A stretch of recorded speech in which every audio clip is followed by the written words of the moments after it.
Talking about other socialites mu ggwanga lya Uganda nga bano babesingira out of the country yenjagala okugera ku mwana muwala amanyiddwa nga Zellah. Zellah yavuddeyo na responding ku bintu ebigenda mu maaso between her and her family. Okitegedde binyo ebiseera ebyavaako emabega bambi kitalo nnyo. Zellah yaviirwako bbaawe yali amanyiddwa nga Jim ng'era ono mu America era nga bambi yamuvaako ku maaso era nga yoonokoomu kwabo bamuti okuba nga asooka okuba nga actor acquiringa visa n'okuba nga asofuna n'okuba nga asooka nga atuuka ku kisa ky'okuba nga afuna obutuuze n'okuzaala the beautiful daughter and sons ng'embalaba balina side zaawo naye nga wabaddewo a lot of question ku mwana mulenzi osaga nnyo kwogera ku baana because I'm a parent.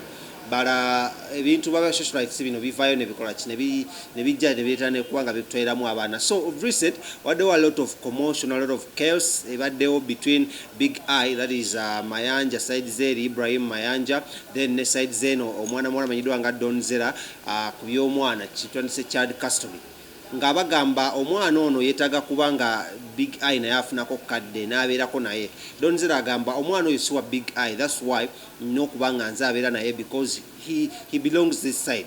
Omwana oyo yavaayo n'alwalako natukana okugendako eri mu theatre and all that era ne tunyolwamu n'omukyala amanyiddwa nga Zellah n'alongo Zellah mwe nawe gumumanyi obulungi but ng'ebimanyi muno teyekola kiteyeerya ntama ye muntu gotajja kuveera onyigire mu ttooke omukyalo oyo. So recently yesterday waliwo video yabadde very viral ku Facebook ne ku mukutu ogwa TikTok eyavuddeyo nga Zellah respondinga after a very long time ey'okungubaga yavuddeyo na respondinga eri mwana mulenzi amanyiddwa nga Big I ono commonly known as Ibrahim Mayanja era ngono gwetwogerera ali mu kiseera ky'ekisiibo n'ebizibu ebyakamutuukako recently emabega omujjukira bamugobako okuziika kwa mwana mulenzi amanyiddwa nga wa Mathias Walukagawe yafiirwako taata we side zeri ez'Ekinyerere side z'e Masaka eyo yali ne mwana muwala amanyiddwa nga Catherine Kusasala babayisa bulungi of which I didn't support it but tulina kyakkola abantu basalawo ate amaanyi gali mu bantu. So what is the story about? The story is about Zellah responding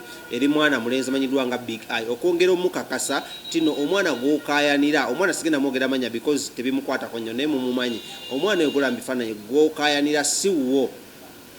Omwana ono mwana wa Jim omugenzi era wenna abanjagadde omutegeeza taata w'omutuufu ng'ekiri nti nonze wano mu Buganda oba mu ggwanga lya Uganda maama yagaba omwana I'll come out solely and internally and externally and confidently and mugambe nti nno taata we yoono era taata wo bamuziika wano bw'anaabanga wuwo nga n'ekisamizo nga ndowooza omwana I'll bring him to you mugambe taata wo yoono omusayi gwe bwe guno kyekino ekika kyo naye for now omwana oyo si wuwo era taata we yali Jim ono yali mu America omusajja yali omukulukulu era gwe twakaziika emabega. So Big I lekerawo okwesugira va mu bintu by'ekito ebyokuvaayo okuba enduulu ogane okaabe biviireko ddala because omwana gwe twogerako si wuwo omwana wange kati era wanaweza emyaka 18 I'll come out publicly and confidently mugambe taata wo yono era taata wo wanabanga taata wo Jim taata wo bamuziika naye ebyokuvaayo n'oyagala osikinge public sympathy tebijja kukola of which simanyi oba kino kirungi okubanga osogamba taata w'omwana w'omuntu wadaloza ati omwana we mu kiseera ky'ekisiibo naye katusabe Big I maybe ajja kulovayo duweemu 2 abeere ng'asobola okuba nga atazza omutima gwa Zellah ebyabagala ne twagala kusannyo byaffe because we've seen the likes of Prim Kadash nga bakayanira abaana ne Jostede Prim agamba omwana tomulabirira Jostede agamba nze namulabirira nga simulabako ebintu ebito. We've seen a lot of these stories coming into the limelight naye nga eyaleero ya Zellah. Kankuteeka video kano akasasande ku mutimbagano gwa Facebook ne ku TikTok abasinga mwakaleko batona kalaba kankakulaka ka Zellah ngayogera ku nsonga zino kwongera okukakasa mwana mulenzi amanyiddwa nga Big I ku nsonga z'omwana we then tukomera nange doni abaana balina si ba muzungu simanyi abaana baba Brighton ba adaptinga bla bla bla bla bla bla omwana yange tabeeranga ka adopted at all. His father passed away murespectinge nti Jimu yafa ye taata w'omwana wange ebisigadde omwana wange bw'aliba ayagala obimanya alibimanya nga ali above 18. Please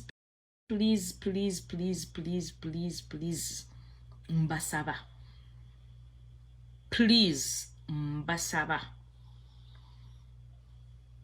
omwana wange bw'ali yagala okumanya ekisinga ku kyamanyi ali kimanya ng'ali above 18.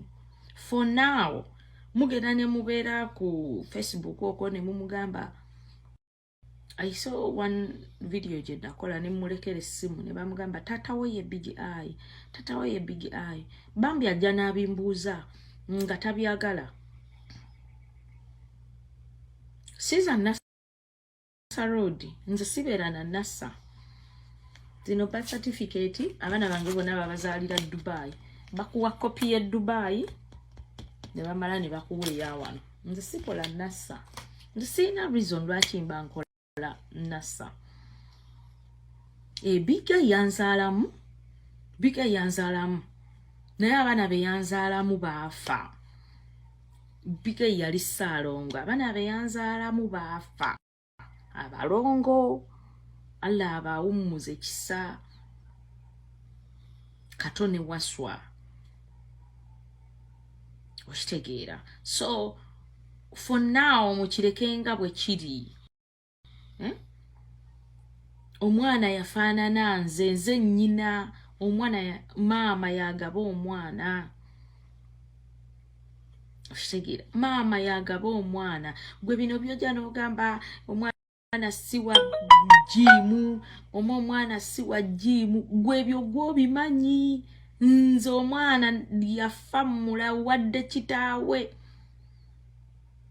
Era Brighton ye first son owa jimu. Gwoba owakana, gwoba olinnya ntebe, oba weekubawo, oba ozirika, oba ozikola ki?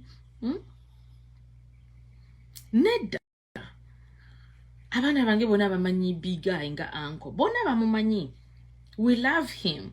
Uncle Big Eye, Uncle Big Eye. Bamanyi Kenzo, Uncle Kenzo, Uncle Kenzo, Uncle Chameleon, Uncle Chameleon. They know their uncles.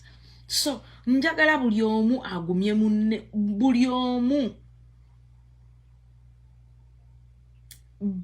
omu asigale mu kategori ye. Bwe nkuga nti oli uncle wa oyagala omukolo gw'enjawulo gubeere n'ebijjukize mu nnyumba yo kankwanjulire ba King Montage Photo Studio fe bakafuluma okukuba ebifaananyi n'okukola video. Olina wedding, birthday party, kukyala, nika, baby shower, photoshoot oba music shoot na buli kimu kyonna ky'oyagala fe tusobola okuwa ebijjukize ebirungi eri ebirooto byo. Ate nno mwana wattu kusintiiza omuntu wa bulijjo. Tusangibwa Nankulabe ku Bitaala ku Prime Tower Level 3 Room D04. Okumanya ebisingawo tukubire ku namba zino: 07 2 1 4 1 oba 0755 3 731 oba 0777 23 4 King Montage Photo Studio. Fe tusobola okuwa ebijjukize ebirungi ate nno mwana wattu kusintiiza omuntu wa bulijjo.